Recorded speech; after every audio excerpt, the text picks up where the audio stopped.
सीढ़ियां उन्हें मुबारक हों जिन्हें सिर्फ छत तक जाना है। मेरी मंजिल तो आसमान है, रास्ता मुझे खुद बनाना है। इस बात को अगर समझ गए कि भाई रास्ता हमें खुद बनाना है, चाहे कोई कुछ भी कहे, हमें खुद पढ़ना है, खुद आगे बढ़ना है, तो आपको कोई नहीं रोक पाएगा। नमस्कार, गुड मॉर्निंग, सुबह का प्यार भरा नमस्कार। मैं हूं डॉक्टर ललित। स्वागत करता हूं आप सभी का आज के सेशन में। जो भी साथी जुड़े हैं उनको मेरा प्यार भरा नमस्कार है और सभी का स्वागत, अभिनंदन है। और आज जैसे आपको पता, आज हम बात करने वाले हैं सीटेट में आए हुए दिसंबर 2021 जो हुआ था 20 तारीख को पेपर, उसके सभी प्रश्नों को सॉल्व करेंगे। और आज ईवीएस में एक और नए चैप्टर को हम जोड़ेंगे। तो बिना किसी देरी के शुरुआत करते हैं भाई। बस अगर आपने अभी तक चैनल को सब्सक्राइब नहीं किया है, आप पहली बार जुड़े हैं, तो आप जुड़ के आसानी से शुरुआत कर सकते हैं। चैनल को सब्सक्राइब कर लें, वीडियो को शेयर और लाइक जरूर कर दें, जिससे कि आपको हमारी इस तरह की वीडियोज मिलती रहें। तो करते हैं शुरुआत। पहला प्रश्न आपके समक्ष, the harvest festival celebrated in southern India are, यानी साउथ में जो फेस्टिवल मनाए जाते हैं इंडिया में, वो कौन कौन से हैं जो खेती संबंधी हैं। यानी जो खेती संबंधी फेस्टिवल हैं वो इंडिया में साउथ में जो मनाए जाते हैं, उनमें से कौन सा सही आपको लगता है, ये प्रश्न आपके समक्ष है। तो चलो देखते हैं, शुरुआत करते हैं। और हमें आपसे कौन सा ऑप्शन के इंतजार है ये हम देखेंगे। और सभी लोग, मैं अच्छा हूं, सब लोग अच्छे हैं ना?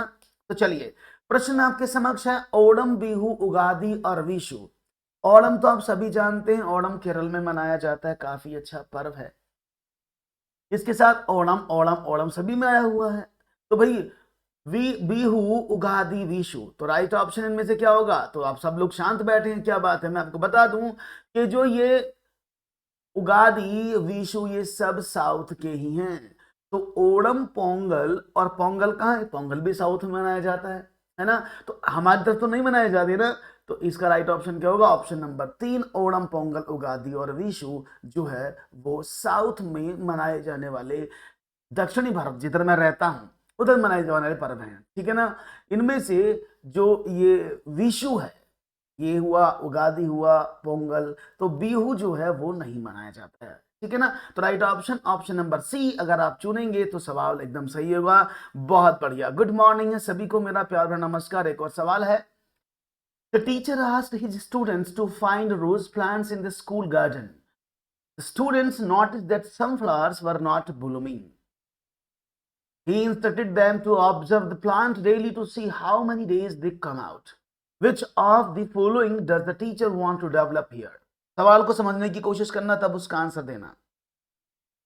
यानी अध्यापक ने छात्र को विद्यालय के बीच बगीचे में खिले गुलाबों के पौधों को ढूंढने के लिए कहा कि कौन से गुलाब के फूल खिले हैं। छात्र ने देखा फूल नहीं खिले हैं, तो उसने बोला, अच्छा, टीचर ने भी निर्देश दिया कि तुम पौधों को प्रतिदिन देखोगे कि कितने में बाहर, मतलब बागों में बाहर है, सुना है ना वाली बात, फूल खिले हैं।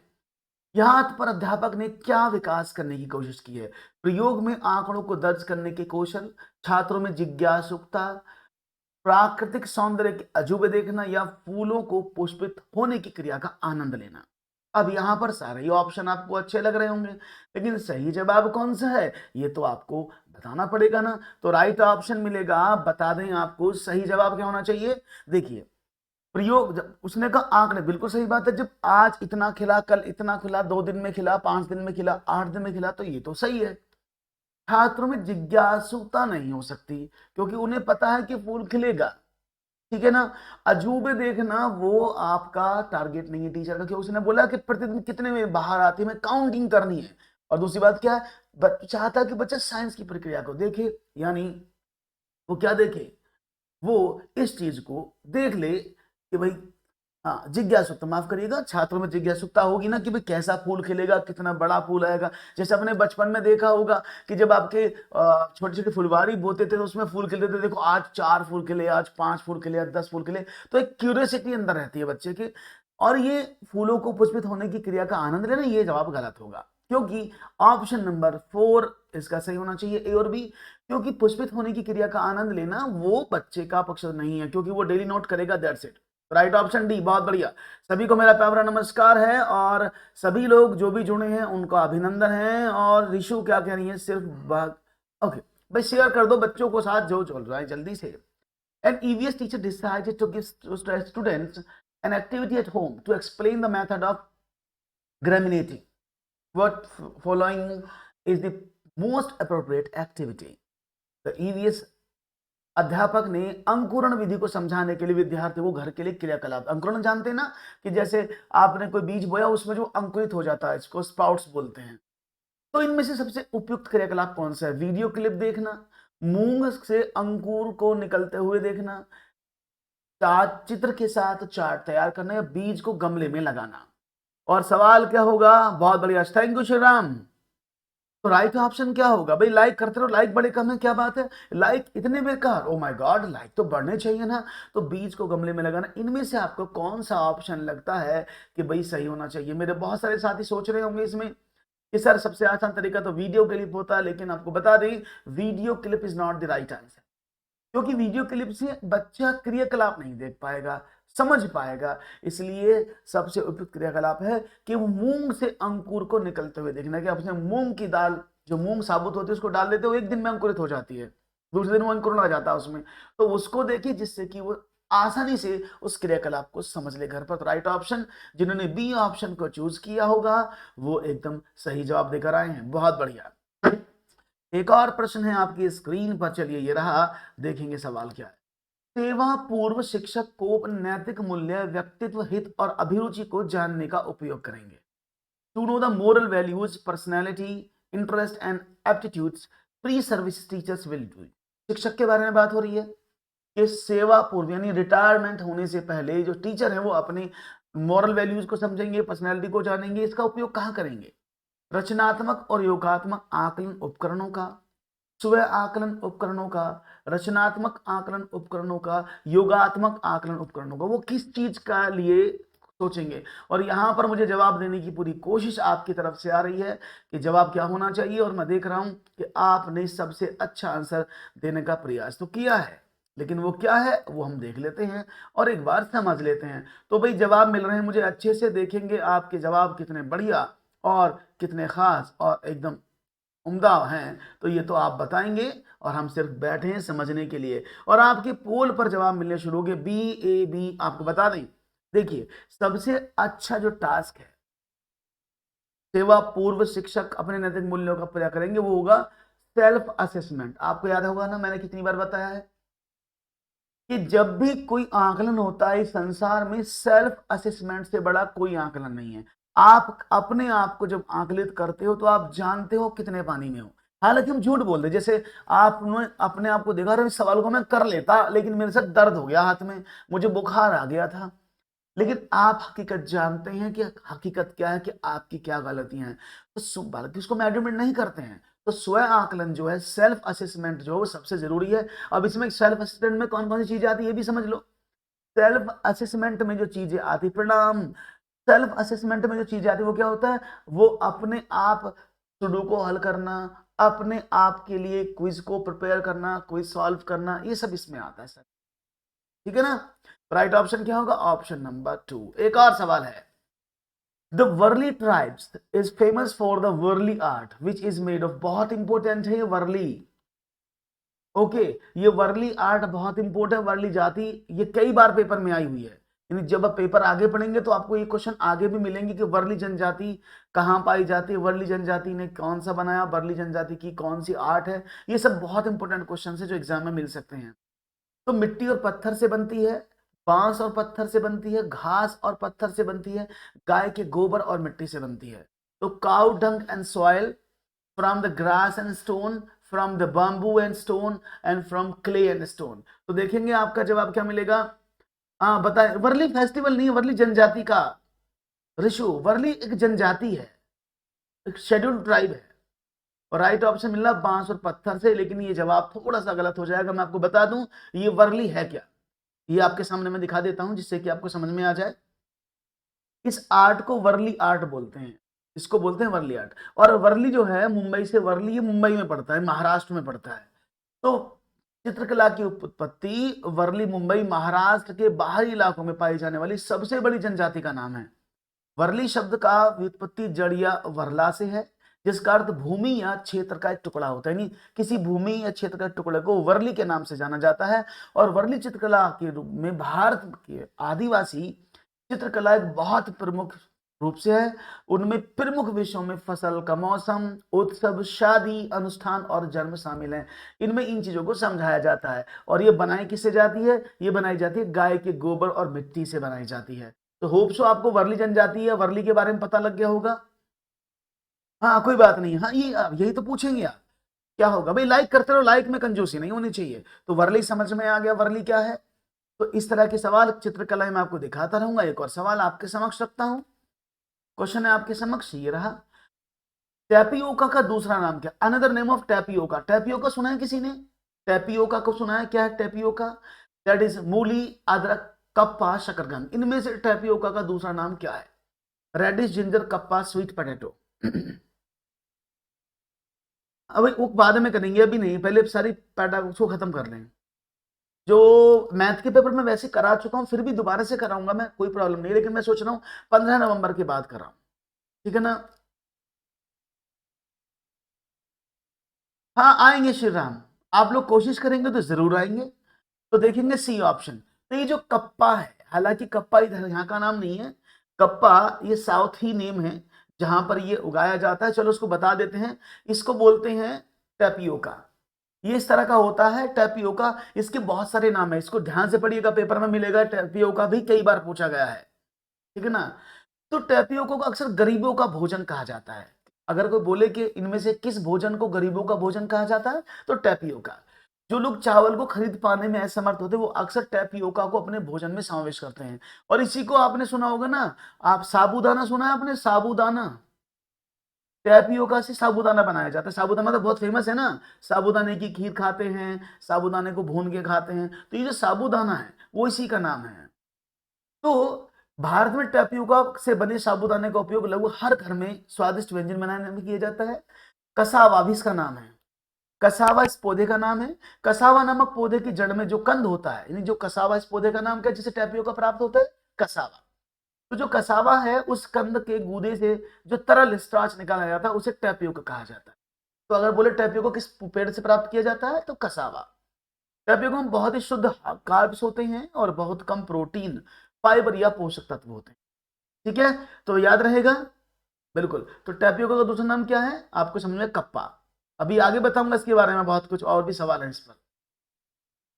Which of the following method of disposal of solid waste material causes pollution in the air? ठोस अपशिष्ट के निस्तारण की निम्नलिखित विधियों में से किस विधि से वायु में प्रदूषण फैलता है? कंपोस्ट, भस्म करना, कृमियों से खाद बनाना, या भूमि की भराई? Compost to burn fertilizing the worm and land filling. और ये तो सबको पता होगा आंसर। हाँ क्लास चलती है बिना शाम को 7:30 बजे, तो ये तो सबको पता होगा शायद। इसका मतलब क्या होना चाहिए? ठोस अपशिष्ट पदार्थों के निस्तारण की निम्नलिखित विधियों में से किस विधि में वायु प्रदूषण होता है? यानी कंपोस्ट करने से वायु प्रदूषण नहीं होता। आपको जानते हैं ना कितना पंगा चल रहा है कि पराली जल रही है, दिल्ली में बहुत प्रदूषण हो रहा है, पंजाब में पराली जलाई जाती है, जगह जगह कैंप लगाए गए हैं कि पराली ना जलाएं। तो जब आप फसल को भस्म करते हैं, फसल को जलाते हैं, तो उससे निकलने वाला धुआं क्या करता है? पूरे वातावरण को विशुद्ध करता है और वो क्या करता है? वो वायु प्रदूषण का कारण बनता है, कि उससे वायु प्रदूषित होती है और वायु में धुआं धुंध हो जाती है, जिससे सांस लेने में वायु जहरीली बन जाती है। तो राइट ऑप्शन क्या है? Option number 2, to burn. Question है, ये बहुत अच्छा प्रश्न है, देखेंगे क्या। To achieve the objective of environmental studies the curriculum should be based on what? पर्यावरण अध्ययन के उद्देश्यों को सफल करने के लिए पाठ्यचर्या आधारित होनी चाहिए। पर्यावरण अधिगम, पर्यावरण अधिगम, पर्यावरण अधिगम, 3 स्पेस है, तीनों में 3 वर्ड्स आएंगे। के लिए से, मध्य के लिए के साथ, के लिए मध्य से, या के बारे में के मध्य से, और के लिए। तो देखेंगे आपका जवाब कितना मिलेगा। हाँ भूसा जिसको बोलते हैं। तो राइट ऑप्शन आपकी तरफ से देखेंगे आप इसका आंसर क्या देने की कोशिश करेंगे, और हमें उम्मीद है राइट ऑप्शन क्या मिलेगा। पर्यावरण किसके लिए है? यानी अगर आप पर्यावरण अध्ययन के उद्देश्यों को प्राप्त करना चाहते हैं, तो आपको बता दें अधिगम अगर पर्यावरण का करना चाहते हो तो पर्यावरण के बारे में अधिगम, पर्यावरण के माध्यम से अधिगम और पर्यावरण के लिए अधिगम करते हैं अगर आप किसी भी प्रमुख उद्देश्य को पूरा करना चाहते हैं। तो राइट ऑप्शन क्या है? 4, पर्यावरण के बारे में अध्ययन, पर्यावरण के माध्यम से अधिगम और पर्यावरण के लिए अधिगम। तो राइट ऑप्शन क्या है? Option number 4।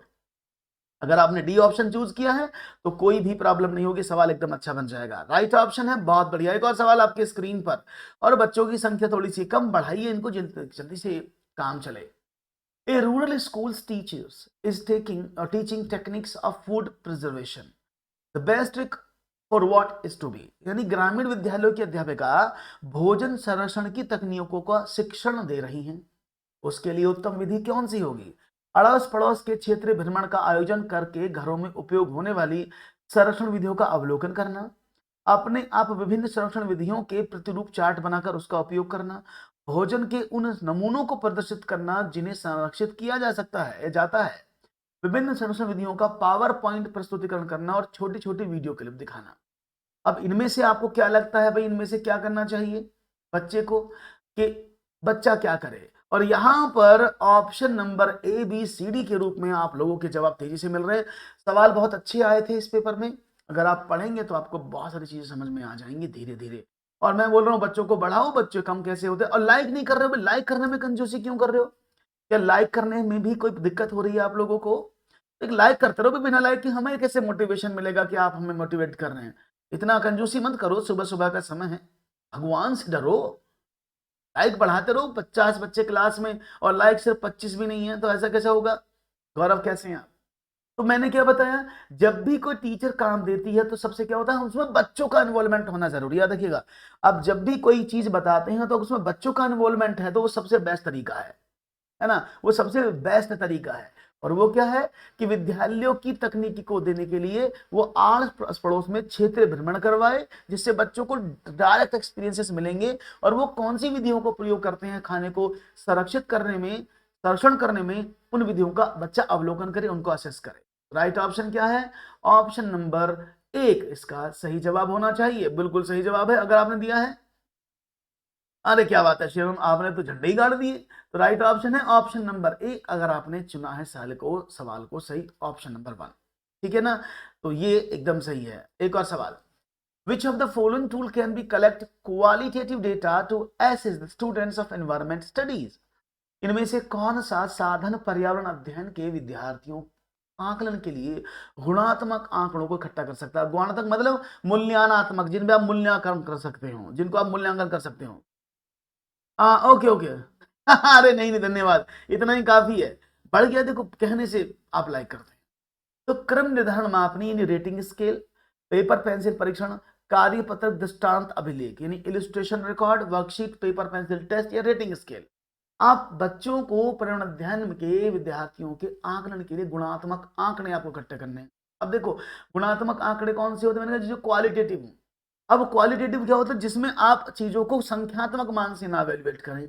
अब देखो, रेटिंग स्केल क्या, वो संख्यात्मक चीजों को नोट करेगा। पेपर पेंसिल टेस्ट आपको मार्क्स दिलवाएगा। कार्यपत्रक आपको सही गलत का कराएगा, जो सभी क्वांटिटेटिव है। लेकिन जो दृष्टांत अभिलेख है, जिसको आप बच्चे ने रिकॉर्ड बनाया, जिसको उसने प्रिपेयर किया है, ए ऑप्शन गलत है। रेटिंग स्केल पर आप बच्चे को नंबर प्रोवाइड करते हैं, उसको मेजर करते हैं, वो क्वालिटेटिव नहीं, वो क्वांटिटेटिव है ना। क्वालिटेटिव की अगर हम बात करेंगे तो दृष्टांत अभिलेख इसका सही जवाब है। इलस्ट्रेशन रिकॉर्ड यानी आप बच्चे के बारे में इलस्ट्रेट करके उसकी क्वालिटीज को लिखेंगे, और क्वालिटेटिव का मतलब क्या होता है? गुणात्मक। याद रहेगा।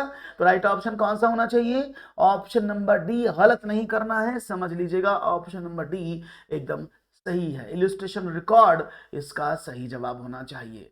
एक और सवाल है आपके स्क्रीन पर और देखेंगे आपका जवाब क्या मिलेगा। Which of the following method is effective in sensitizing the students of class 1 to police hunting? यानी कक्षा 1 की, देखो कक्षा मेंशन है तो ध्यान से रखिएगा, कक्षा 1 के विद्यार्थियों को अनधिकार शिकार यानी आप जो पुलिस हंटिंग की बात कर रहे हैं के प्रति संवेदनशील करने के लिए इनमें से कौन सी विधि प्रभावकारी है? यानी जो अनऑथराइज हंटिंग करते हैं उनके लिए कौन सी विधि सबसे ज्यादा इंपॉर्टेंट है? नारे लिखना, समाचार पत्र की क्लिपिंग देखना, पोस्टर प्रस्तुति या वाद विवाद करवाना, इनमें से कौन सा सबसे ज्यादा प्रभावकारी है? अब देखेंगे आपका जवाब। और यहां पर वाद विवाद करवाना आपका जवाब मुझे मिल रहा है। और वाद विवाद करवाना मैं आपको बता दूं, this is not the right answer. वाद विवाद से इस पर ज्यादा प्रभाव, कक्षा 1 का बच्चा वाद विवाद, अब मुझे बताओ क्लास 1 में एक बच्चा है, क्लास 8 का बच्चा थोड़ी है जो वाद विवाद करेगा। समझने की कोशिश करो, मैंने स्टार्टिंग में ही आपको बताया था कि मेरे देश के जवानों कि भैया क्लास 1 का बच्चा और क्लास 1 का बच्चा हमेशा ऑडियो विजुअल टूल से जल्दी सीखता है। तो ए नारे लिखना, नारे पढ़ लेगा बच्चा। अरे श्री राम क्या बात करते हो, बच्चे की क्या, आप जो क्लास 1 में थे कितने नारे जानते थे? आपको तो यही नहीं होगा पता क्लास 1 में कि भाई नारा किसने क्या दिया है ना? पता था क्या? आपको नहीं पता ना, तो भी होगा। आप उनको क्लिप दिखाएंगे, यानी आप उनको दिखाएंगे कि लोग कैसे शिकार करते हैं प्रतिबद्ध, क्योंकि उनको वीडियो देखना बहुत पसंद होता है। इसलिए उनको ऑडियो वीडियो दोनों टूल दिखाओगे तो बच्चा ज्यादा सीखेगा। तो राइट ऑप्शन क्या? Option number B. Right option option number B कि आप शो न्यूज़पेपर क्लिपिंग, उनको न्यूज़पेपर की क्लिपिंग दिखाएंगे, न्यूज की। बाबा लाएंगे क्रांति, बाबा लाएंगे क्रांति, कोई बात नहीं गौरव, आएगी क्रांति, धीरे धीरे आएगी क्रांति। एक और, during the epidemic doctor advise to eat food rich in vitamin C. Vitamin C, select the group of which vitamin C is rich. इन महामारी के दौरान चिकित्सकों ने विटामिन सी से भरपूर भोजन करने का परामर्श दिया। कोविड में भी देखा होगा आपने कि आप जो है ना विटामिन सी वाले फल खाओ। उन समूह को चुनिए जिनमें विटामिन सी की प्रचुर मात्रा है। स्ट्रॉबेरी, संतरा, सोयाबीन, दूध, स्ट्रॉबेरी, नींबू, ब्रोकली, सोयाबीन, काली मिर्च, ब्रोकली, स्ट्रॉबेरी, नींबू। इनमें से राइट ऑप्शन क्या होगा? हाँ, फिर डी हो जाता बिल्कुल रंजन। न्यूज़पेपर की क्लिपिंग मतलब वीडियो क्लिप। रेशो न्यूज़पेपर की क्लिपिंग, क्लिप मतलब होता है वीडियो।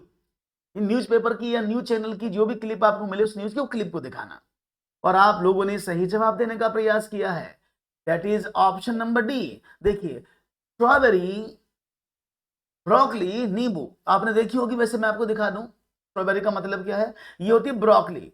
ब्रोकली कैसी होती है? ब्रोकली होती है गोभी जैसी, लेकिन उसमें विटामिन सी प्रचुर मात्रा में पाया जाता है, ठीक है ना। इसके बाद स्ट्रॉबेरी की ये बेल है, ये बेल पर लगते हैं, जैसे आपको पेड़ दिख रहा है, ये बेल है, एक तरह से स्ट्रॉबेरी लटक रही है, इसलिए इसका ये वाला रूप है। स्ट्रॉबेरी देखने में बहुत अच्छी लगती है, प्यारी लगती है स्ट्रॉबेरी। तो स्ट्रॉबेरी खट्टी होती है खाने में, और जितने भी खट्टे वाले फल होते हैं उनमें विटामिन सी होता है, जो क्या होती है? एंटी वायरस होती है, यानी हमारी बॉडी के लिए जो रोगाणु है उनसे हमारी बॉडी की जो इम्यूनिटी है उसको बढ़ाती है। इसलिए विटामिन सी खाने का जो सलाह है वो डॉक्टर द्वारा दी जाती है महामारी में। और हमने बहुत ज्यादा फल भी खाए, जब डेंगू हुआ, चिकनगुनिया हुआ या हमारी बॉडी में प्रॉब्लम, तो डॉक्टर ने कहा खट्टे मीठे फल खाओ, मौसमी फल खाओ, ठीक है ना। हाँ, ब्रोकली बहुत लोगों को अच्छा नहीं लगता है, आपको नहीं, मुझे भी बहुत कम अच्छा लगता है, ठीक है ना। ये तो अच्छी लगती है स्ट्रॉबेरी। एक और सवाल, चलिए आपकी स्क्रीन पर ये रहा। भारत के किन राज्यों से समूह से कर्क रेखा गुजरती है? Through which group of state of India does the Tropic of Cancer pass? Odisha, Andhra Pradesh, Jharkhand, Uttar Pradesh, Chhattisgarh, Odisha, Uttar Pradesh, Chhattisgarh, Jharkhand, Chhattisgarh, Gujarat, Jharkhand. Orissa, Andhra Pradesh, Jharkhand, इनमें से कौन सा है जहां से कर्क रेखा गुजरती है? और बहुत ही प्यारा सवाल है इसका, और option number D, Chhattisgarh, Gujarat, Jharkhand. क्या बात है, सबको पता है। तो बता दें, कर्क रेखा भारत के बिल्कुल मध्य से गुजरती है, बिल्कुल मिड से होकर जाती है, और ये कुल मिलाकर 8 राज्यों को टच करती है। कुल मिलाकर के 8 राज्यों से होकर जाती है। मैं उनको बता देता हूं आपके लिए, एक छोटी सी ट्रिक भी है, इस ट्रिक को भी आप समझ सकते हैं। ट्रिक है मित्र पर गमछा झाड़। मित्र पर गमछा झाड़, इस ट्रिक से आप कर्क रेखा के बारे में जान सकते हैं। मा मीन्स मिजोरम, त्र मीन्स त्रिपुरा, पर मीन्स पश्चिम बंगाल, रा मीन्स राजस्थान, गा मीन्स गुजरात, मा मीन्स मध्य प्रदेश, छा मीन्स छत्तीसगढ़, और झा मीन्स झारखंड।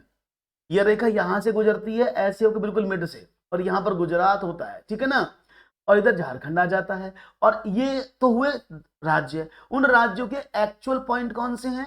गुजरात में जसदान में, राजस्थान में कालिंजर, मध्य प्रदेश में शाजापुर, छत्तीसगढ़ में सोनहट, झारखंड में लोहरदगा, पश्चिम बंगाल में कृष्णनगर, त्रिपुरा में उदयपुर, और मिजोरम में चंफाई। ये तो राज्य थे 8 राज्य। इन राज्यों के कौन से स्थानों से गुजरती है? ये वो एक्यूरेट पोजीशन, तो याद रहेगा मित्र पर गमछा झाड़, ठीक है ना। Is it clear? बात समझ में आ गई? क्लियर है? कोई प्रॉब्लम तो नहीं है? मित्र पर गमछा झाड़ दोगे, मित्र पर गमछा झाड़, और आपका उत्तर मिल जाएगा पूरा। ठीक है ना। तो कर्क रेखा किन राज्यों से गुजरती है, ये आपको समझ में आ गया है। वेरी गुड, ठीक है ना, तो याद हो जाएगा। आगे बढ़े तो इस सवाल का उत्तर मिल गया है आपको। एक और सवाल देख लेते हैं। The place which is affected by fluids for a long time which causes among the local people, इनमें से क्या है वो स्थान जो दीर्घ काल से बाढ़ से प्रभावित होता है। जैसे हमने देखा होगा बहुत ज्यादा बिहार में बाढ़ आती है और झारखंड में भी, कर्नाटक में भी आई थी। तो स्थानीय लोगों में का कारण होगा, यानी अगर कोई बहुत लंबे समय से बाढ़ से प्रभावित है तो वहां के जो स्थानीय लोग हैं उनमें का कारण क्या होगा, पुनर्स्थापन, स्थानांतरण, पुनर्वास या देश प्रत्यावर्तन, वो क्या करेंगे इसमें, ये आपको बताना है। ठीक है ना, बात समझ में आ गई। झारखंड में रांची से गुजरती है, रांची में भी, रांची एक बड़ी सिटी है भाई। ओके, देखेंगे आपका जवाब क्या मिलता है। और यहां पर भी आपका स्थानांतरण, बहुत बढ़िया जवाब। क्योंकि आपको बता दें कि ये जो आप जवाब दे रहे हैं बिल्कुल सही दे रहे हैं और इसमें कोई दिक्कत नहीं होनी चाहिए, मुझे आपसे पूरी उम्मीद थी। क्योंकि को स्थानांतरण बोलते हैं, लोग क्या करते हैं वो स्थानांतरित हो जाते हैं, जब बाढ़ चली जाएगी वापस आ जाएंगे, वो शिफ्ट हो जाते हैं एक जगह से दूसरी जगह, यानी उसको बोलते हैं ट्रांसफर। तो जो लोग यहाँ इस क्षेत्र में बाढ़ है तो वो यहाँ से कहीं और चले जाते हैं। वो किस लिए, जहां पर बहुत लंबे समय से पानी भरा हो, बाढ़ आ रही, तो बच्चे जी के क्या करेंगे, जीवन नष्ट हो जाएगा। ठीक है ना, बहुत बढ़िया आपका जवाब, खूबसूरत जवाब। एक और सवाल, राइट ऑप्शन था स्थानांतरण।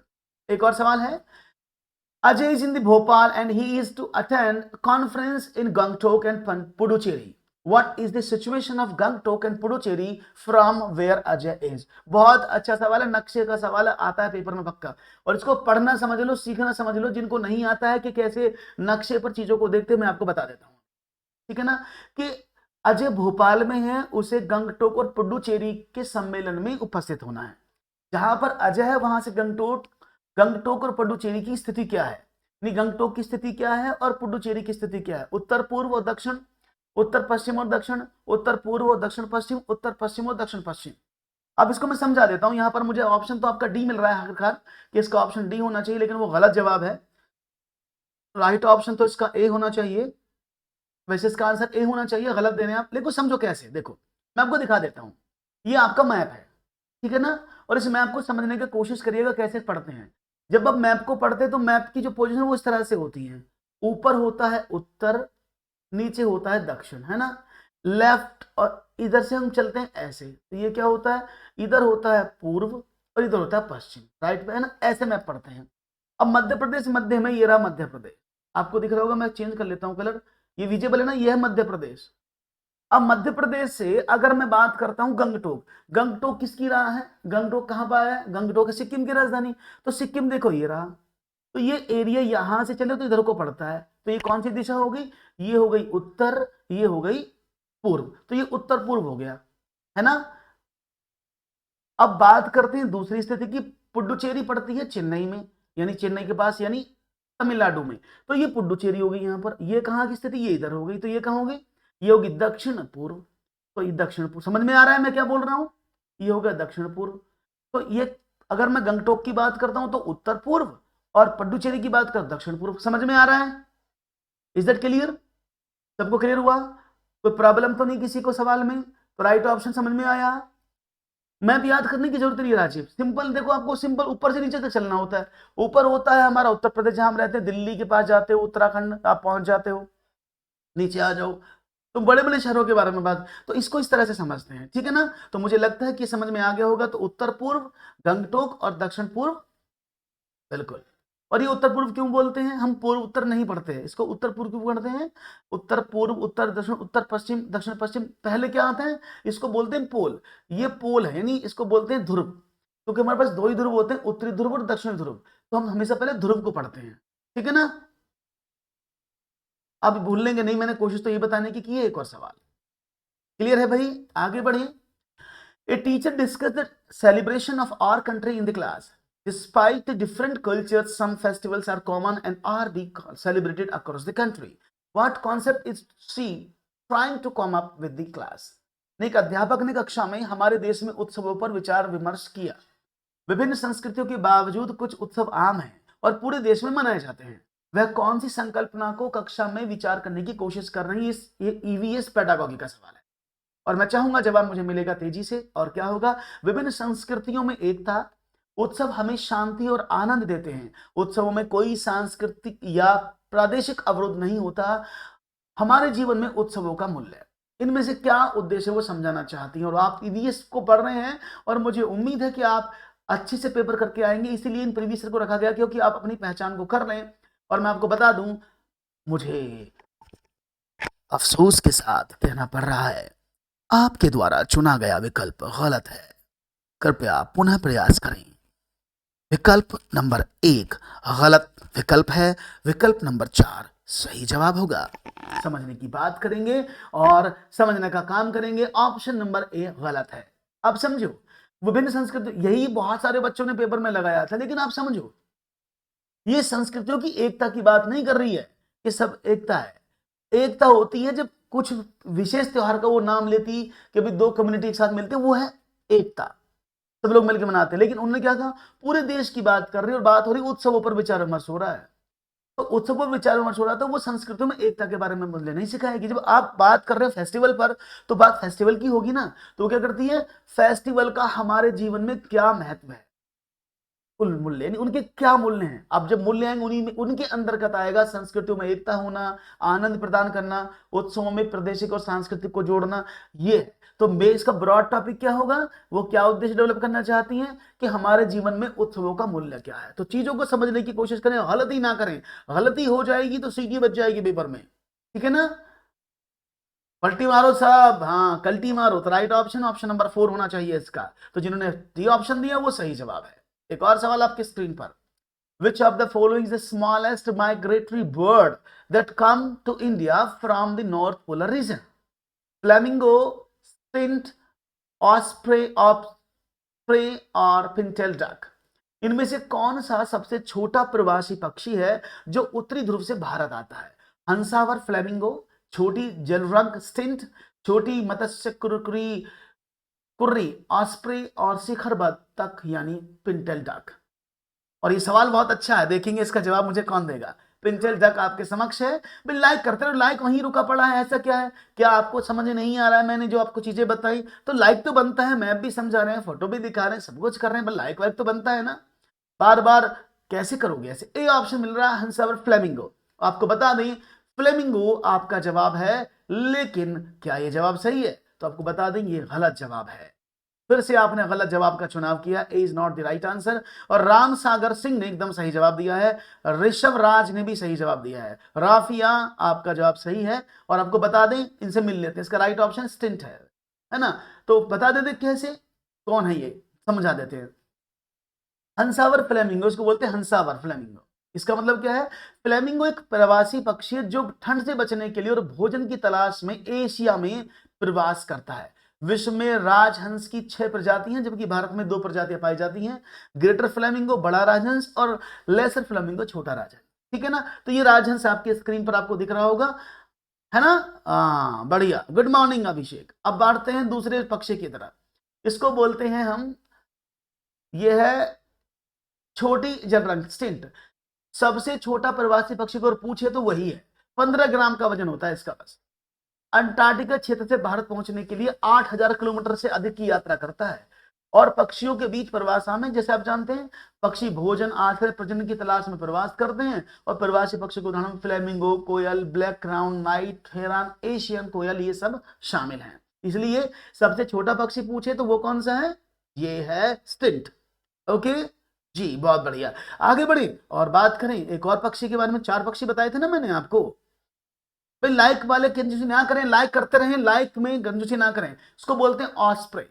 ये आपके सामने दिख रहा होगा, जैसे मैंने आपको दिखाया, ऑस्प्रे बाज के जैसा होता है जो पानी में डुबकी लगा करके मछलियों को शिकार कर लेता है। एकमात्र ऐसा पक्षी पानी में कूद जाता है ऊपर से ही और मछली पकड़ के उड़ जाता है। तो जो यह पक्षी का औसतन जीवन काल 10 साल का होता है, हालांकि कभी कभी ये 25 साल तक भी जीवित रह लेता है। ऑस्प्रे एकमात्र ऐसा रैप्टर है जो पानी के अंदर डुबकी छलांग लगाता है और मछली को पकड़कर लेकर उड़ जाता है, ठीक है। ऑस्प्रे पक्षी को समुद्री हॉक, रिवर हॉक या फिश हॉक भी कहा जाता है। तो ये पूछ सकता है आपसे पेपर में कि समुद्री हॉक किस पक्षी को कहा जाता है, रिवर हॉक किसको कहा जाता है, फिश हॉक। क्योंकि फिश को पकड़ता है, समुद्र में डुबकी लगा देता है, नदी में डुबकी लगा देता है, इसलिए इसका नाम ऐसा पड़ा हुआ है। ऑस्प्रे पक्षी को मछलियों का शिकार करने वाला पक्षी भी कहा जाता है, क्योंकि यह पानी के ऊपर मछलियों को पकड़कर दबोच लेता है। और ऑस्प्रे के आहार में सांप, मेंढक, छोटे जीव जंतु, छोटे पक्षी शामिल होते हैं। और फिर भी इस पक्षी का 99% आहार मछली होती है। मतलब काम चला लेता है, खाता मछली है, कोई मेंढक पल्ले पड़ गया तो मेंढक को भी छोड़ता नहीं है। ठीक है, बात समझ में आ गई? सारे पक्षी समझ में आए। और एक और बच रहा होगा, इसको बोलते हैं सीख पर बत्तख, पिंटेल डक। पिंटेल डक जो है वो 23.6 से 28.2 सेंटीमीटर और उतने पंखों के साथ इतने इंच वाले पंखों का बत्तख होता है। नर की लंबाई 59 से 76 सेंटीमीटर और 23 से 30 इंच होती है। उसका वजन 450 से 1360 ग्राम या पाउंड होता है, इसलिए मादा वैसे काफी बड़ा होता है। यदि इस बत्तख के कलर की बात करते थोड़ा काले रंग के साथ होता है। इसकी गर्दन पर एक सफेद पट्टी भी होती है ये वाली। ठीक है ना, बात समझ में आई? इसको बोलते हैं पिंटेल डक। इसलिए मैंने आपको सभी प्रजातियों से रूबरू करा दिया है, चिड़ियाघर यही दिखा दिया है, गलती ना हो आपसे। एक और पेडागोगी का प्रश्न है, a teacher is telling her students the way in which they can use local material while furnishing their homes during festival. The purpose of that discussion is what? एक शिक्षिका ने अपने छात्रों को उन तरीकों को बता रही है जिनसे वो अपने घरों को पर्वों के दौरान सुसज्जित करते हैं। स्थानीय पदार्थ, लोकल चीजें, जैसे आप दिवाली पर सेलिब्रेशन करते हैं, होली पर सजाते हैं, तो वो कह रही है कि जो लोकल चीजें, स्थानीय चीजें, उनसे आप घर सजाते हैं, उसका उद्देश्य क्या है? छात्रों की रचनात्मकता में वृद्धि करना, स्थानीय वस्तु का उपयोग करके अपनी कला और संस्कृति को सुरक्षित करना, स्थानीय विक्रेता की सहायता करना, यह साझा करना कि वस्तुएं सस्ती होती हैं। इनमें से कौन सा जवाब होगा सही, ये आपको बताना है, गलती ना हो आपसे बिल्कुल भी। और हम देखेंगे आपका जवाब क्या होगा और आपका ऑप्शन इनमें से कौन सा करेक्ट होगा। गुड मॉर्निंग सभी को, मेरा प्यार भरा नमस्कार। भाई सेशन को शेयर करते रहो साथियों के साथ, जिससे कि सभी लोग, और लाइक करते रहो और सब्सक्राइब कर लो चैनल को, जिससे कि आपको ये सारे सेशन अगर आपको पसंद आ रहे हैं तो। राइट ऑप्शन मिल रहा है मुझे बी, और आपको बता दें राइट ऑप्शन बी नहीं होगा, डी भी इसका सही ऑप्शन है। वो साझा करना की वस्तु, जो आप लोकल चीजें खरीदते हैं लोकल वेंडर से, वो सस्ती होती है, बच्चे कैसे जानेंगे? राइट ऑप्शन इसका बी नहीं होगा, ऑप्शन नंबर सी। चारों ही ऑप्शन ठीक हैं, क्योंकि छात्रों में रचनात्मकता नहीं, जो चीज लोकल मिल गई उससे कैसे घर को सजाएं।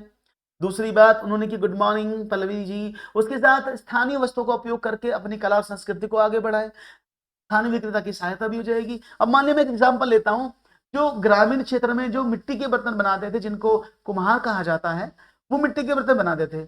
अगर आप उनसे चीज देखेंगे, लेंगे जा करके, तो वो दिवाली पर 10 रुपए में आपको 10 दिए या 20 दिए दे देते हैं और एक फ्री दे देते हैं। जबकि वही चीज अब सिटी में खरीदने जाओगे तो 50 रुपए 100 रुपए की मिलती है। तो बच्चा कैसे जानेगा कि जहां से चीज बनती है वहां से खरीदेंगे तो वो सही रहेगा। राजी सभी समझ में आया कैसे होगा? भाई अगर वस्तुएं सस्ती होती हैं, कि ये वस्तुएं जो आप वो लोकल चीजें खरीदते हैं, भाई आप बाहर जाओगे झिलमिल में तो आपको तो महंगी मिलेगी ना। अभी समझ में आ गया? क्लियर है? तो मैं इसलिए एक्सप्लेन कर रहा हूं, समझ में आया ना? चलिए एक्सप्लेनेशन आपको समझ में आ गई है। एक और सवाल क्वेश्चन है आपके समक्ष। क्वेश्चन है, एक ईवीएस पर्यावरण अध्ययन की शिक्षिका एनसीईआरटी के एक पाठ 2 फुलवाड़ी को पढ़ा रही हैं। शिक्षण के लिए इनमें से निम्न साधनों का उपयोग कर सकती हैं। जो ईवीएस की टीचर हैं, teachers teaching is lesson second of NCERT फुलवाड़ी।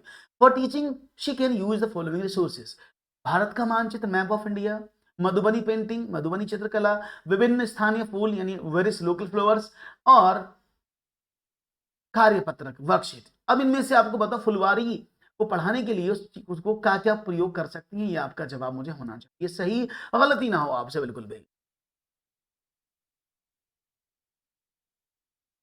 हाँ बिल्कुल, नहीं नहीं, किसने कहा? स्पिंच मैं तो हमेशा दिए जलाता हूं, मैं अपने गांव में जाकर जो बनाते हैं उन्हीं से खरीदता हूं हमेशा।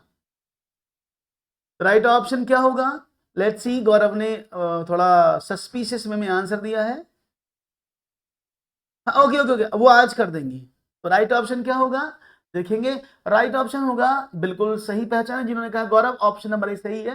क्योंकि अगर वो आपको एनसीईआरटी की किताब से फुलवाड़ी पढ़ा रही हैं तो किन संसाधनों का प्रयोग कर सकती हैं? देखो, भारत का मानचित्र, जब मानचित्र बताएंगे तो बता सकती हैं यहां पर आपने देखा होगा ना कि आपने मानचित्र बनाया और आपने मानचित्र के चारों तरफ इधर फूल बना दिया ऐसे, एक इधर राज्य बना दिए ऐसे मन, तो उसको शो कर सकती हैं।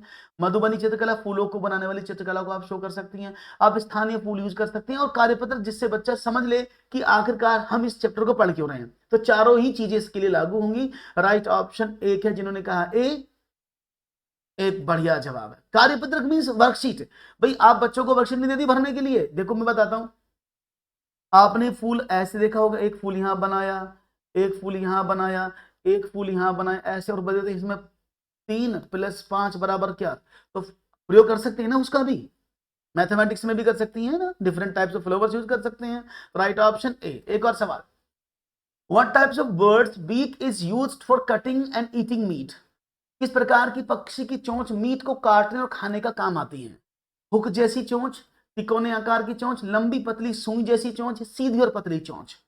जो बीक है पक्षियों की, वो किस तरह की होती है जिससे वो मीट को काट पाते हैं और खा पाते हैं। राइट ऑप्शन क्या है? ऑप्शन नंबर आपकी तरफ से मुझे मिल रहा है, और आपका जवाब क्या मिल रहा है? ए बी सी डी के रूप में। तो आपने कहा ऑप्शन नंबर सी का जवाब मुझे ज्यादा मिल रहा है। ऑप्शन नंबर बी मिल रहा है, तिकोनी आकार की चोंच। पता नहीं आपने कौन से चैप्टर में पढ़ा है, चलो एक बार दिखा देते हैं। आपने ये पक्षी देखे होंगे, ये बाज है, ईगल है, ये चील, ये गिद्ध है, तो इनकी चोंच यही तो खाते मीट। तो हुक्ड भी क्यों, owl, eagle, hawk and other birds use करते हैं ना। तो क्यों करते हैं, इसको ये मीट में गाड़ देते हैं अंदर, और नीचे वाले से उसको काट लेते हैं। तो चोंच, हुक जैसी जो चोंच होती है, वो मीट काटने के काम आती है। हालांकि सुबह सुबह का समय है, लेकिन क्या करें, पढ़ाई तो करनी पड़ेगी ना। तो ऑप्शन क्या होना चाहिए इसका, अब समझ में आया? तो राइट ऑप्शन क्या होगा? हुक जैसी चोंच जो होती है उन पक्षियों के काम आती है। राइट ऑप्शन क्या है? हाँ, हुक जैसी है ना, बिल्कुल। तो राइट ऑप्शन है ऑप्शन नंबर एक, हुक जैसी। हुक लाइक बीक जो है वो इस काम के आती है, ठीक है ना। तो पक्षियों को सही समझ लो। हाँ, एनसीईआरटी बुक 4 में है। Question number next, Ronnie made plans to travel from Italy to India. His friend asked him to get Italian cheese from there. Which one technology is perfect for keeping things safe and bringing them of India? यानी Ronnie Italy से भारत आने की योजना बना रहा है। उसके मित्र ने कहा भाई वहां से आए तो इटालियन चीज, पनीर लेकर ना, इटालियन पनीर, चीज लाना। कौन सी तकनीकी है वो लेकर आया, खुला तो बेकार हो जाएगा। इनमें से कौन सी तरीका है जिससे वो उसको लेगा वो खराब ना हो? निर्वात पैकिंग, वैक्यूम पैकिंग, लवड़न स्टाल्टिंग, डिब्बा बंद, कैंड और निर्जलीकरण, डिहाइड्रेशन। इनमें से कौन सी टेक्निक सबसे अच्छी है? और सब कह रहे हैं बहुत बढ़िया, आपने देखा होगा। तो राइट ऑप्शन सब जानते हैं ना, वैक्यूम पैकिंग। बिल्कुल सही कहा आपने, जिन्होंने कहा वैक्यूम पैकिंग, निर्वात पैकिंग, क्योंकि इसमें हवा नहीं होती। आपने देखा होगा अगर अखरोट खरीदते हैं आप, बादाम खरीदते हैं, तो उसमें क्या करते हैं, हम अंदर लगाते हैं और उसको खींच देते। पनीर को देखते होंगे आप, तो पूरा भर के उसके वैक्यूम से हवा बाहर निकाली जाती है, जिसमें क्योंकि जो कुछ होता है रिएक्शन क्या करती है, एयर से होती है, जिसमें बहुत सारी चीजें बनी। हवा ही नहीं होगी तो रिएक्शन नहीं होगा। इसलिए सबसे बेस्ट तरीका प्रिजर्व करने का क्या है? निर्वात packing, vacuum packing is the right answer.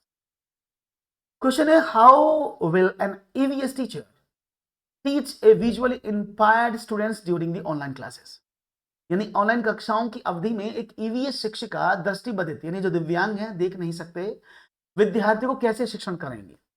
आवाज में संदेश साझा करके, ढेर सारी मौखिक व्याख्या का उपयोग करके, सहपाठी के द्वारा व्याख्या, या ठोस अनुभवों का उपयोग करके। इनमें से कौन सा है ऑनलाइन क्लास में जो टीचर कर सकती हैं उनके लिए जिनको आंखें नहीं, जो दृष्टिबाधित बच्चे हैं? तो मैं चाहूंगा ये एकदम सही जवाब सोचने की कोशिश करें। और देखिए, अगर हम आपसे बात करेंगे तो राइट ऑप्शन डी मुझे मिल रहा है यहाँ पर, ए बी सी डी चारों।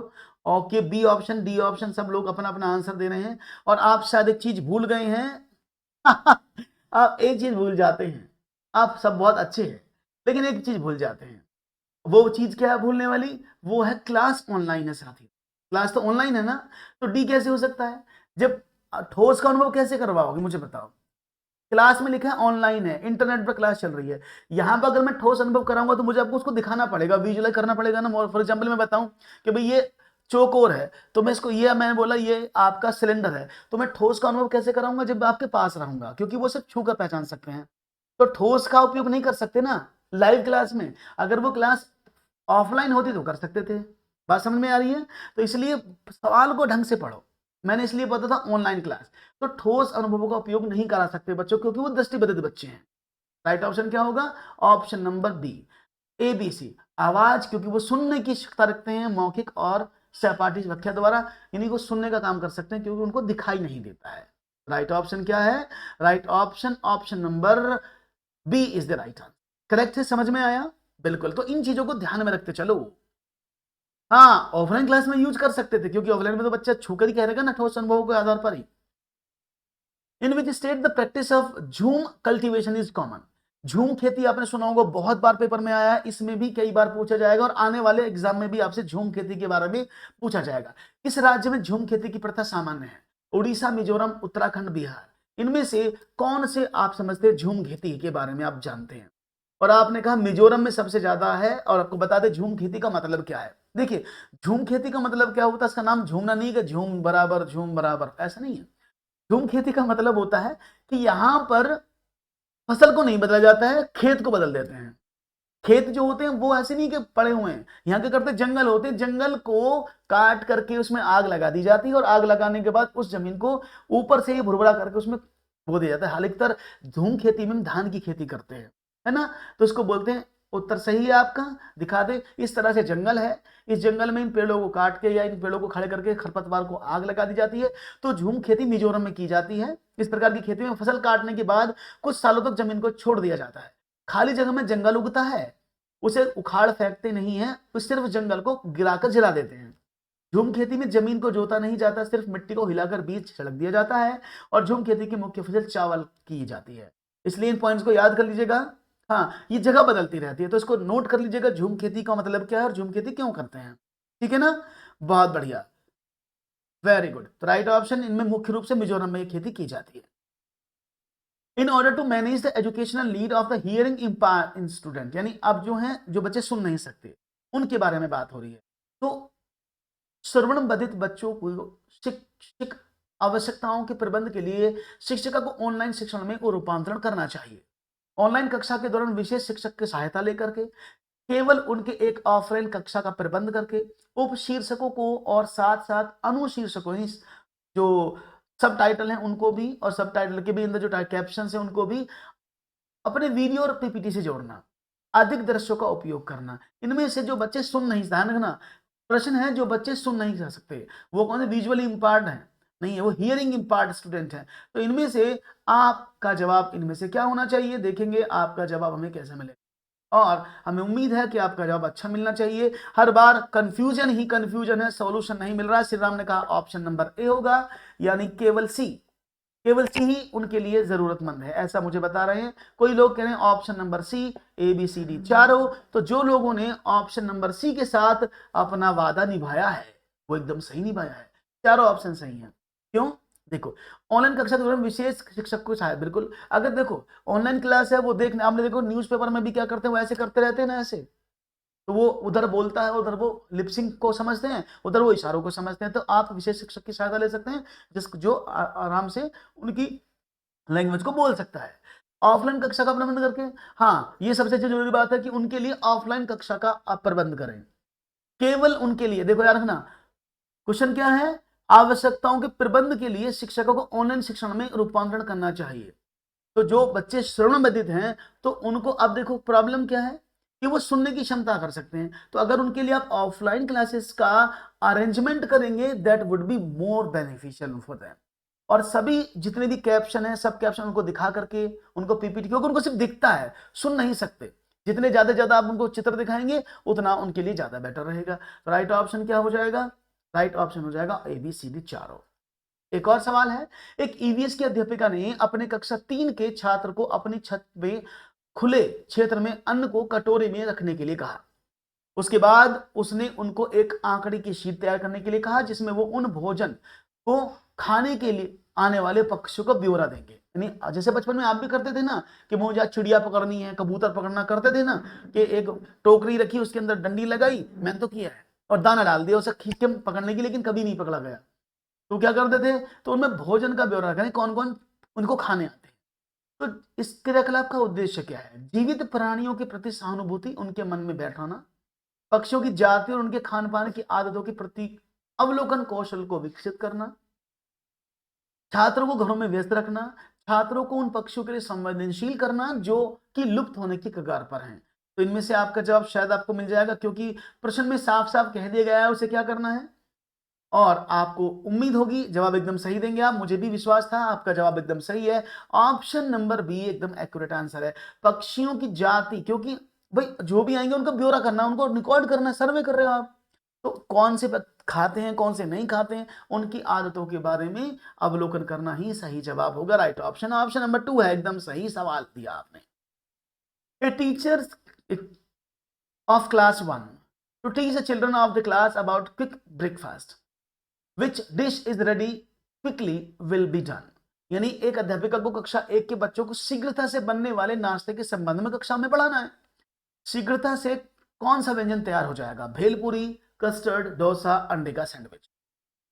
सुबह सुबह नाश्ते की बात करें, नाश्ता चल रहा है तो बताओ। लाइक करते रहो, लाइक इतने कंजूसी पना करते हो लाइक में तो पूछो मत, पता नहीं कैसे। अरे लाइक को के साथ लेके जाओगे भैया। राइट ऑप्शन ए भेलपुरी। मैं तो भेलपुरी खा रहा था, वो वाली भेलपुरी है। भेलपुरी देखी ना सबने, तो भेलपुरी बहुत तेजी से तैयार हो जाती है, जबकि कस्टर्ड बनाने में टाइम लगता है, आपको दही जमानी पड़ती है, कई बार आपको दूध का जमाना पड़ता है तब बनती है, दूध के साथ कस्टर्ड बनाया जाता है। डोसा बनाने के लिए अगर मैं डोसा की रेसिपी बताऊं, तो डोसा बनाने के लिए अगर आपको कल डोसा बनाना है तो आपको स्टफ आज ही तैयार करना होगा। अंडे का सैंडविच बनाने में आपको टाइम लगेगा, क्योंकि सैंडविच में सिर्फ अंडे में आप ब्रेड डाल सकते हैं, उसको पकाना भी पड़ेगा। लेकिन सबसे जरूरी है भेलपुरी। भेलपुरी में पकाने की जरूरत नहीं पड़ती है, सिंपल भेलपुरी ऐसे आपके सामने प्रस्तुत है, जिसमें आप इसको, कोई चोला बोलता, मुरमुरे बोल देता, मुरमुरे में थोड़ा सा आप क्या डालेंगे, टमाटर, कच्चा टमाटर, प्याज, धनिया डाल के और थोड़ी सी ये दाल से मिला देंगे और वो तैयार हो जाएगा, जिसमें आग की जरूरत नहीं पड़ेगी। ठीक है ना, इसलिए हाँ भेलपुरी खा रहा था, वही वाली भेलपुरी है ये। तो राइट ऑप्शन क्या था? ऑप्शन नंबर ए भेलपुरी, आपने सही जवाब दिया है। Effective way to sensitise students to the issue of stereotypical image in business, यानी व्यवसाय में रूढ़िवादी छवि। इधर रूढ़िवादी जानते हैं, जैसे एक जनरेशन दूसरे जनरेशन की बात चलती है, उसको रूढ़िवादी बोलते हैं। विद्यार्थियों को संवेदनशील करने का प्रभावी तरीका कौन सा है? सामाजिक मीडिया, समाचार पत्र, रेडियो, नुक्कड़ नाटक। तो इनमें से आपको जवाब क्या लगेगा? Rest depends on you, what will be the right answer. अरे लाइक 50 तो कर दो यार, इतने भी मैंने नहीं देखे, मेरे साथी इतने भी बुरे हो सकते हैं कि वो सुनते ही नहीं है। अरे 50 तो मार दो, ऐसी क्या बात है, 50-50 तो कर लो इसको। राइट ऑप्शन क्या है मैं बता दूं आपको, डी ऑप्शन मिल रहा है, एकदम सही जवाब है। देखिए सामाजिक मीडिया इंडिविजुअल चीज होती है, जहां पर आप सिर्फ देख सकते हैं, अपनी बात नहीं कह सकते। सेम समाचार पत्र और रेडियो, यहां पर के तीनों मीडिया ऐसे हैं जो वन वे कम्युनिकेशन है, यानी आप मीडिया में जाएंगे तो भी आपका वन वे है, समाचार पत्र वन वे, रेडियो भी वन वे। लेकिन नुक्कड़ नाटक क्या, जो आप प्रेजेंट करना चाहते हैं वो आप कर सकते हैं, यानी ब्रॉडकास्टिंग फ्रॉम द स्टूडेंट्स, जिससे कि सभी लोग जुड़ जाते हैं और जान पाते हैं। पता नहीं कौन लाइक नहीं करता है कहने के बावजूद भी। तो नुक्कड़ नाटक की बात करते हैं, तो राइट ऑप्शन क्या, जो आप लोगों को प्रति संवेदनशील करना चाहते हैं, नुक्कड़ नाटक इज द बेस्ट वे। तो street play, that is the right answer. Okay, मैंने भी चाय नहीं पी भैया, मैं भी नहीं, मैं भी इधर ही बैठा हूं और अभी तो मुझे ऑफिस जाना है इसके बाद। पटचित्र की कला किस राज्य की परंपरागत पेंटिंग है, हस्तशिल्प है? The art of Patachitra is the traditional painting handcraft of which state? Gujarat, Madhya Pradesh, Orissa, Maharashtra. इनमें से पटचित्र किस देश की चित्रकारी है, ये आप किस राज्य की चित्रकारी है आपको बताना, किस स्टेट की है। और महाराष्ट्र का मुझे बताया जाए, पटचित्र महाराष्ट्र का होना चाहिए, कोई कह रहा मध्य प्रदेश का होना चाहिए, कोई कह रहा है डी ऑप्शन महाराष्ट्र, गुजरात, उड़ीसा और मध्य प्रदेश। सभी लोगों ने अपना जवाब दिया है। नहीं, मैम उठ गई, मैं पीऊंगा कब गौरव, मैं पीऊंगा, मैम तो मुझसे भी पहले उठ जाती हैं। राइट ऑप्शन क्या है, चलिए आपने जवाब देने का, सी, कोई ABCD, सब लोग कंफ्यूज हैं तो मैं बता देता हूं, कंफ्यूज नहीं होना है। पटचित्र जो है वो उड़ीसा की हाँ चित्रकारी है, इसको बोलते हैं पटचित्र। तो ऐसे चित्र जहां पर आप इन चीजों को देखते हैं, इसको, यह पटचित्र है। उड़ीसा में बनाई जाती है चित्रकारी, जहां पर किन्हीं भी चीजों को दिखाने के लिए, सुनाने के लिए, समझाने के लिए इन चित्रकारी का प्रयोग किया जाता है, इसको पटचित्र बोलते हैं। महाराष्ट्र की तो वर्ली है, जनजाति वाली, मैंने अभी बताया था ना स्टार्टिंग में, ये पढ़ लो, बहुत जरूरी है। चलिए एक और सवाल आपकी स्क्रीन पर लाता हूं मैं और चाहूंगा एक और जवाब मुझे मिले। जी महाराष्ट्र की वर्ली है, बिल्कुल जूही आपने एकदम सही कहा। एक और सवाल है आपकी स्क्रीन पर, चलिए ये रहा, देखेंगे उसका जवाब क्या मिलेगा। हांगकांग में निम्नलिखित में से कौन सा भोजन लोकप्रिय है? Which of the following food is popular in Hong Kong? Mapo tofu, ling fen, sushi, स्टॉमजेन। हाँ मधुबनी नहीं, मधुबनी अलग है। मधुबनी में गोबर का, गाय का गोबर और मिट्टी का यूज किया जाता है इसमें बनाने के लिए धागों का। राइट ऑप्शन लिंगहुफेन। क्या बात है, कौन हांगकांग भी चले गए आप लोग, हांगकांग भी चले गए। चलो देखिए, माफू टोफू जो है, टोफू का मतलब होता है, ये चाइनीज वर्ड है टोफू, टोफू का मतलब होता है पनीर, चीज, ठीक है ना। लिंगहुफेन, सुशी भी चाइनीज डिश है, आपको बता दें। लिंगहुफेन एक ऐसा व्यंजन है जो हांगकांग में रहने वाले लोग द्वारा सांपों से तैयार किया जाता है, इसलिए फेमस है क्योंकि यहाँ पर इसमें सांप के द्वारा बनाई गई डिश है, ये सांप इसमें बनाए जाते हैं। और मधुबनी बिहार से, तो क्या है, इसमें सांपों को खाया जाता है, ठीक है ना, इसलिए बहुत फेमस है वहां का व्यंजन।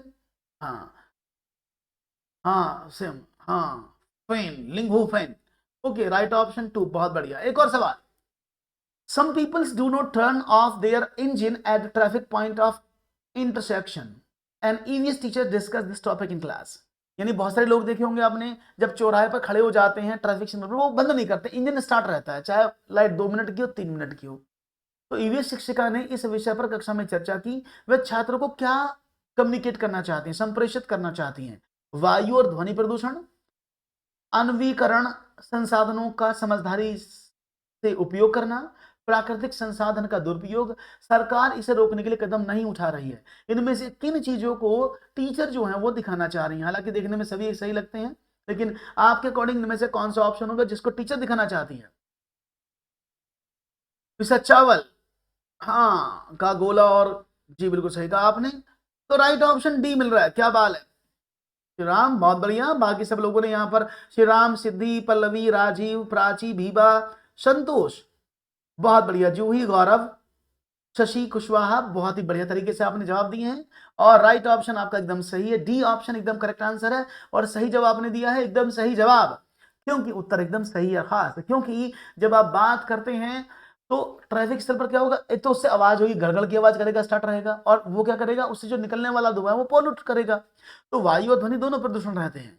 दूसरा, अब देखो भाई, ये जो हमारे संसाधन हैं, जो नॉन रिन्यू, ये क्या है, इनको रिन्यू नहीं कर सकते, नहीं, जो पेट्रोल आप फूक रहे हैं वो चला गया धुआं बन के, उसको रिन्यू थोड़ी कर सकते हो, उनको बोलते हैं अनवीयकरण संसाधन।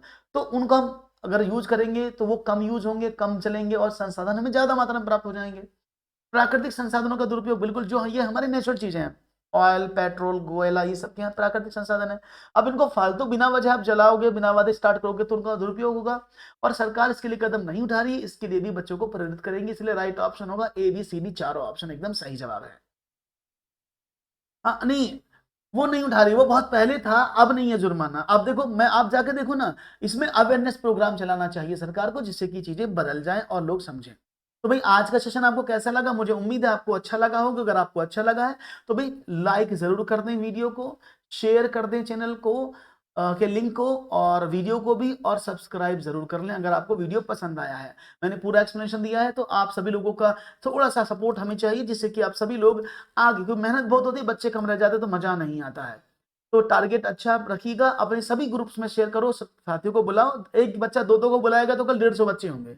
आप देख रहे हैं ना, अगर एक विद्यार्थी 2 बच्चों को बुलाए तो 50 हमारे साथ जुड़े हैं, 150 बच्चे टोटल जुड़े हमारे साथ, तो 150 450 बच्चा हो जाएगा, है ना। तो चलिए मुलाकात करते हैं नेक्स्ट सेशन में, तब तक के लिए दीजिएगा इजाजत। थैंक यू वेरी मच, नमस्कार। लाइक भी 50 हो गए, thank you very much and have a nice day. और आपको बता दें, अभी 10 बजे आपको कामनी में आएंगी इंपॉर्टेंट ईवीएस के, सॉरी सीडीपी के क्वेश्चन लेकर, जो GPRJ कोलबर्ग पर होंगे, उनको आप पढ़ सकते हैं। 5 बजे हिंदी का पेपर होगा 20 तारीख का, और शाम को 7:30 पर मैं पढ़ाऊंगा आपको जॉर्ज पोलिया, यानी जॉर्ज पोलिया का गणित के उच्च और निम्न उद्देश्य, जो बहुत इंपॉर्टेंट हर पेपर में वो आ रहा है, ठीक है ना। तो चलो मिलते हैं, तब तक के लिए दीजिएगा इजाजत। थैंक यू वेरी मच, नमस्कार, जय हिंद, जय Bharat, good night, sorry good day, have a good day to all, thank you, नमस्कार।